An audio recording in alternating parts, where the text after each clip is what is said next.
Buenas tardes a todos, muchas gracias, me sumo a los agradecimientos que ya han hecho, primero a ustedes por estar ahí, segundo, y no por último, menos importante, a quienes han organizado todo esto, que digamos que es bastante contundente en cuanto a la organización del Congreso y demás.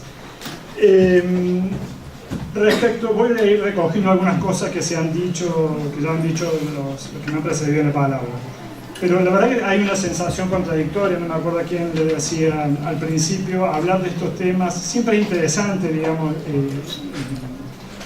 me pone contento, digamos, me gusta hablar del tema de ejecución, pero la verdad que volver a discutir cosas de hace 100 años, como recién decía el gerente, de volver a discutir el tema de si la progresividad sí o la progresividad no, en todas estas cuestiones, es frustrante, digamos.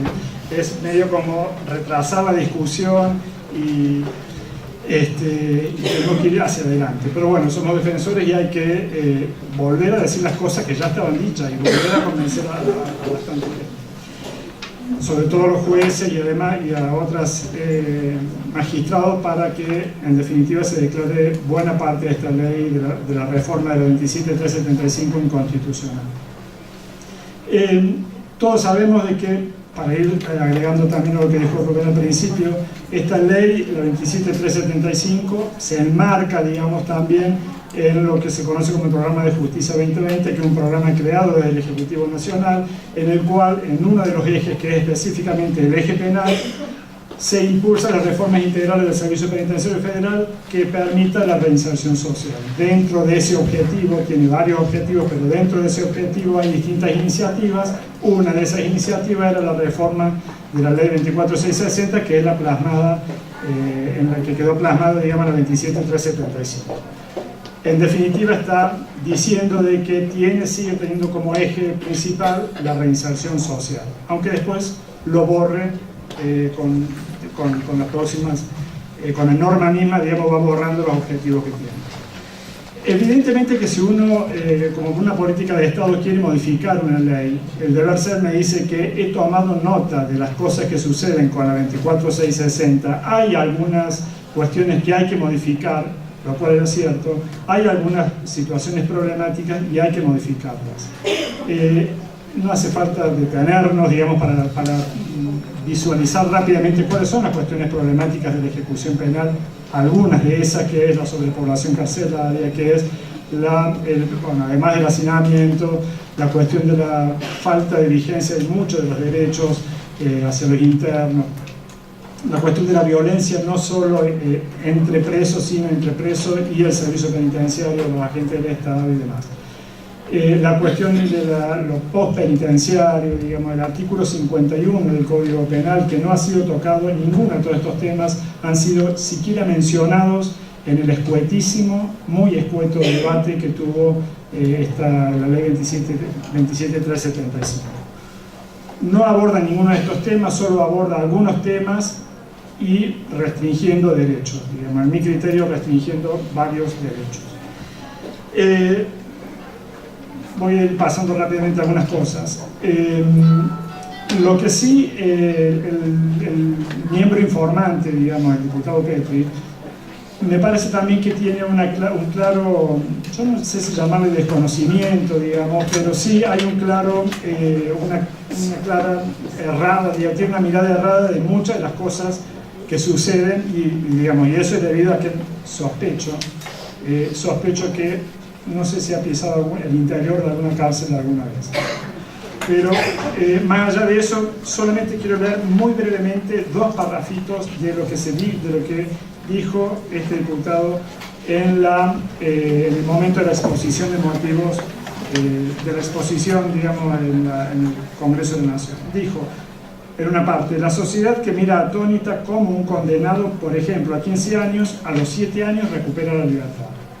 Que yo sepa, ni acá, ni en ningún lado, ni en ninguna provincia, ni en el sistema federal, recupera en ese tiempo la libertad. Sigue diciendo, claro está que antes, y lo leo para que no quede la idea de que es una interpretación que hago yo, digamos. Está escrito, claro está que antes de la finalización de la condena es posible y necesario garantizar un régimen preparatorio para la liberación, él lo circunscribe ese régimen preparatorio para la liberación al que hizo referencia recién la doctora Barro. Pero, sigue diciendo, una cosa es decir que antes de la finalización de la pena el Estado debe organizar un régimen preparatorio para la libertad, y otra muy diferente, que con un tercio de la condena o la mitad de ella, el Estado rápidamente le otorga la salida anticipada. Eso me parece que las dos cosas implican un desconocimiento de cómo es, primero, la normativa mínima básica de 24.660. En ningún lado dice que a la mitad de la condena o el tercio puede salir una persona con alguno de los institutos de soltura anticipada, sea cual sea, lo que tenga que ver. Y utiliza dos argumentos más a lo largo de su debate, que no es poca cosa, digamos, pero el debate, toda la exposición del miembro informante tiene dos hojas. Del miembro informante, una ley clave, fundamental para la cuestión de la ejecución penitenciaria.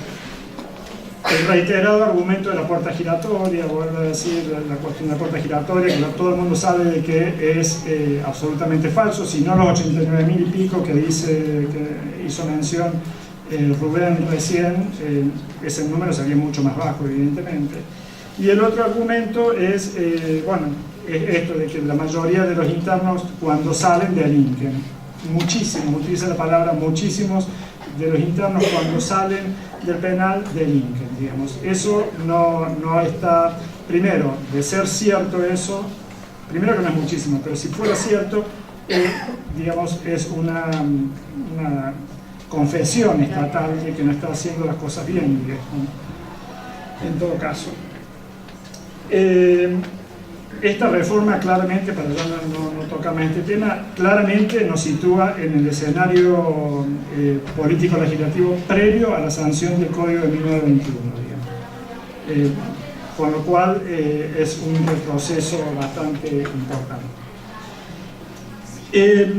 Decía que una de las cuestiones que había que rescatar, digamos, es la idea de reinserción social, y esto es recurrente, digamos, porque en el mensaje de elevación de la elevación del proyecto por parte del Ejecutivo hacia el Congreso, y hace mucho tiempo que se viene insistiendo en el tema de la neutralización como la finalidad de las penas, ¿no? La neutralización del delincuente como finalidad de las penas. Dice, el fin y la justificación de las penas es la protección de la sociedad frente al crimen. La 24.660 claramente no habla de eso, y la idea de, digo, ¿por qué, más allá de todas las críticas, como dijo recién el doctor Barros también, todas las críticas que pueden hacerse al concepto de resocialización, que son ciertas y demás, yo creo que hay que rescatarlo, esa idea, un principio político, diría Barata, que hay que rescatarlo, reconceptualizarlo, dotarlo de nuevo contenido y apropiarnos de eso, porque si no, la otra salida que se está dando cada vez con mayor insistencia, digamos, en algunos medios políticos, es esto, de que la finalidad de la pena privativa de la libertad no es la resocialización, sino la neutralización de la persona. Y si caemos en ese sistema, al estilo americano, lo que vamos a hacer es la negación de todo tipo de derechos, porque lo único que me interesa es que cumpla de punta a punta la condena, sin ningún tipo de programa de tratamiento para bajar los niveles de vulnerabilidad de las personas propios de la selectividad del sistema penal, digamos. Todos sabemos ya de que el sistema penal, la forma de operar es seleccionando a las personas más vulnerables. Pues deberíamos utilizar nosotros el periodo de encierro para bajar esos niveles de vulnerabilidad. Con la neutralización eso no se va a hacer. Por eso insisto en la idea de la reconceptualización de la reinserción social. Específicamente con la cuestión de la progresividad. La progresividad no es nuevo, todos sabemos que, digo, la idea de progresividad no es nueva, ya hay teóricos como Montesino en España que hace muchísimo tiempo, que el siglo pasado y anterior también, que hablaban de la idea de la progresividad en el régimen del tratamiento penitenciario y demás, pero viene a ser como el vehículo a través del cual lograr esta ansiada reinserción social. La reforma de 23.735 ha dejado, digamos, tiene algunas cosas positivas, muy escuetas, digamos, y varias cosas negativas, digamos. ¿Qué tiene a favor? Primero, que solo en la letra mantiene la idea de progresividad. Solo en la letra, porque después, tal cual se dijo anteriormente, lo neutraliza, digamos, lo borra eso. Pero con que esté solo en la letra, en los principios, en el artículo 7 y 8, para nosotros desde la defensa, eso es importante, porque los principios siempre tienen que primar, siempre tienen que estar por encima del contenido específico, por lo menos desde mi percepción, del contenido específico de la ley en sí. Otra cuestión que tiene a favor es la homogeneización, creo yo, la homogeneización en cuanto a la cantidad de fases que tiene el periodo de tratamiento. Se establecen, los periodos siguen siendo los mismos, observación, tratamiento y prueba, y en algunas provincias, como en nuestra, en Córdoba, había, dentro del periodo de tratamiento había 4 fases. Eso generaba muchos inconvenientes. Ahora, en el artículo 14, se unifica, digamos, se homogeneiza en tres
El artículo 13, cuando habla del periodo de observación, artículo 13, concretamente dice que el organismo técnico criminológico debe establecer las modificaciones a lograr en la personalidad del interno. Utilizo esas palabras. Debe diseñar una serie de actividades tratando o teniendo como finalidad modificar la personalidad del interno, con lo cual roza, más que rozar, digamos, a mi criterio es absolutamente inconstitucional, porque el Estado no puede meterse, digamos, en el interior de las personas, involucrarse en esas cuestiones, digamos, ¿no? La elección de la forma en que cada uno programa y diagrama su vida, digamos, es una cuestión absolutamente reservada a cada una de las personas, y el Estado no puede interceder en ese punto. Absolutamente positivista también ese planteo, digamos, porque hay un modo de ser al cual apunta. El artículo 14, cuando habla del periodo de tratamiento, solo respecto a la progresividad, estoy diciendo, ¿no? Ahí enumera la fase, cuando dice los requisitos, contiene, en el artículo contiene todos los requisitos que debe poseer el interno para poder avanzar a la segunda fase. Son 7 requisitos. de los cuales 4 tienen que ver directamente con la cuestión disciplinaria. Con lo cual, esa es podría ser una de las respuestas al que vos recién, el doctor Barbus decía, no quisiera estar en la piel del director o del encargado del módulo, de quien fuere, de las autoridades penitenciarias, pero digamos, las autoridades penitenciarias ahora tienen este elemento, digamos, de que con este articulado, con el 14, con los requisitos de la fase 2, necesariamente los internos van a tener que tener una conducta realmente, no podrían hacer nada, digamos, casi nada, porque son pasibles de sanción, y hay 4 de las cuestiones, de los requisitos que están directamente vinculadas al régimen disciplinario. Una tiene que tener conducta 5, otra, no registrar sanciones ni medias ni graves en el último periodo calificatorio. No sé el régimen disciplinario de acá de Mendoza, pero el régimen disciplinario de Córdoba les aseguro que casi no hay conducta que puedan hacer las personas que no sea pasible de sanción, digamos, ¿no?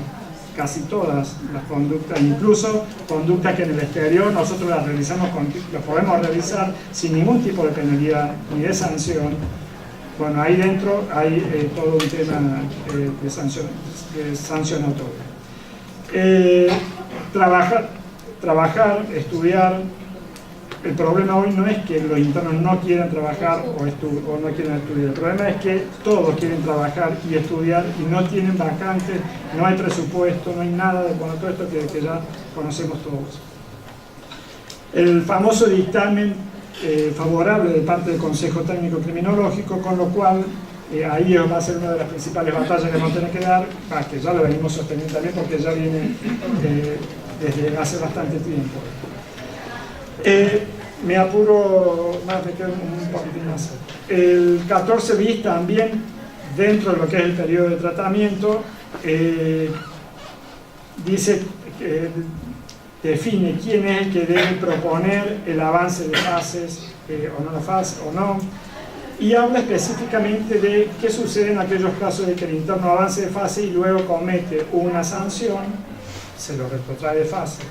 Eso es inmediatamente, en 5 días el director dice que lo puede retrotraer de fase, vulnerando, por supuesto, todo tipo de derecho de defensa en la cuestión disciplinaria o en cualquiera de las cuestiones, digamos, ¿no?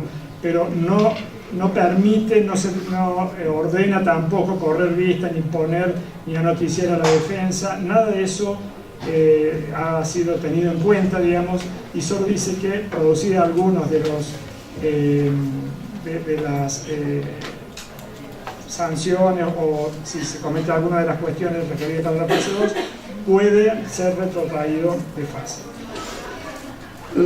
Por último, la cuestión, el artículo 15 hace referencia a la progresividad específicamente en lo que va al periodo, en lo que hace al periodo de prueba, y ahí incorporan nuevos requisitos, digamos, todo lo que hasta antes de la reforma, digamos, estaban todos los requisitos que eran exigidos para obtener las salidas transitorias, ahora los eleva para poder ingresar al periodo de prueba, digamos, ¿no? Con lo cual, no solo para obtener salida transitoria, sino para poder ingresar a un establecimiento abierto o a algún sector de menor regido por autodisciplina dentro del mismo establecimiento.